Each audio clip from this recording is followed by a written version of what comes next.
السلام علیکم ورحمۃ اللہ وبرکاتہ۔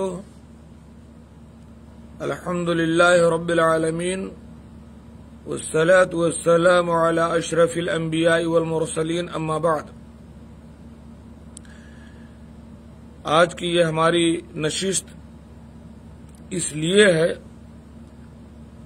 تاکہ نماز میں ہونے والی عمومی غلطیوں پر تنبیہ کی جائے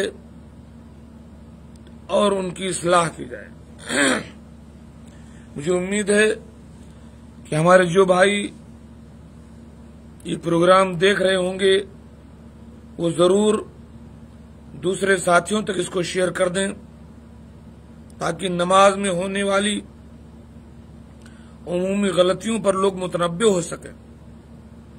اصل میں ہوتا یہ ہے پردیس میں، کیونکہ لوگ ایک دوسرے کو جانتے پہچانتے نہیں ہیں، بہت سارے نئی نئی جگہوں پر، تو کوئی ایک دوسرے کو ٹوکتے ہوئے جھجکتا ہے، جانتے ہوئے کہ یہ فلاں میں غلطی کر رہا ہے، لیکن اس کو بتاتا نہیں، سوچتا ہے ناراض نہ ہو جائے۔ تو اس سے کام نہیں چلے گا، آپ لوگوں کو بتائیں اور یہ ویڈیو جو لوگ دیکھ رہے ہوں وہ دوسروں تک شیئر کریں۔ میں ذکر کرتا ہوں پہلی غلطی یا غلط فہمی۔ لوگ یہ سمجھتے ہیں کہ اگر مثلا آج ہماری ظہر کی نماز کسی شرعی عذر کی وجہ سے، کسی حقیقی مجبوری کی وجہ سے چھوٹ گئی ہے تو اب اس ظہر کی نماز کو ہمیں پڑھنا ہے اگلے دن ظہر میں۔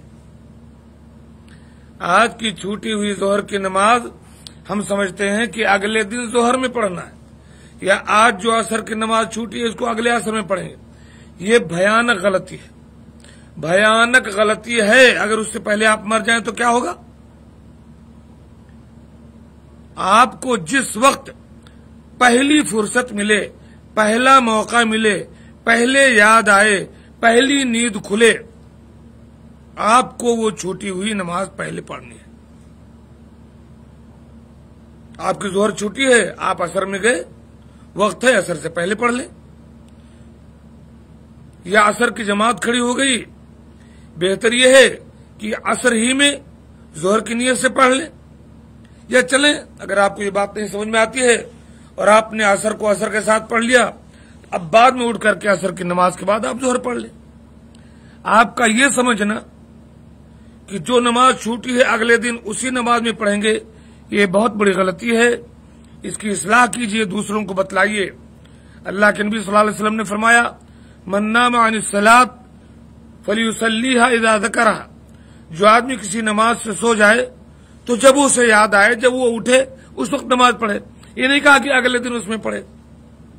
ایک بار اللہ کے نبی صلی اللہ علیہ وسلم صحابہ کرام سفر پہ تھے، فجر کی نماز میں کسی نے کسی کو جگایا نہیں، سب سو گئے، دھوپ ہو گئی، تیز دھوپ لگی تو آنکھ کھلی۔ تب ایسا نہیں کہ صاحب اب اس کو اگلے فجر میں پڑھیں گے، وہاں سے تھوڑے دور آگے ہٹ کر کے وہیں فوراً دھوپ ہونے کے باوجود لوگوں نے فجر کی نماز پڑھی۔ تو یہ ایک غلطی کی اصلاح کریں۔ چائے میں دائیں ہاتھ سے پی رہا ہوں۔ اچھا، دوسری ایک غلطی یہ ہے کہ جب دو آدمی نماز پڑھ رہے ہوں، فرض نماز، تو ظاہر بات ہے دونوں آزو بازو کھڑے ہوں گے۔ بہت سارے لوگ یہ سمجھتے ہیں کہ جو امام ہوگا وہ داہنے کھڑا ہوگا کیونکہ امام کی فضیلت ہے۔ نہیں، یہاں یہ مسئلہ نہیں چلے گا۔ اللہ کے رسول صلی اللہ علیہ وسلم کی صریح احادیث سے اور ہماری شریعت سے جو بات ثابت ہے کہ جب دو آدمی نماز پڑھ رہے ہوں تو جو امام ہوگا وہ بائیں کھڑا ہوگا اور جو مقتدی ہوگا وہ داہنے کھڑا ہوگا۔ اس بات کو آپ یاد رکھیں، امام داہنے کھڑا ہوگا، مقتدی بائیں۔ ابھی ایک جگہ لوگ نماز پڑھ رہے تھے تو جو مقتدی تھا وہ داہنے چلا گیا، تو ایک صاحب ہم سے کہنے لگے کہ اس کو مقتدی کو تو بائیں آنا چاہیے۔ تو مجھے بات سمجھ میں آئی کہ بہت سے لوگ ایسا بھی سمجھتے ہوں گے کہ مقتدی بائیں کھڑا ہو۔ نہیں، مقتدی داہنے کھڑا ہوگا اور امام اس کے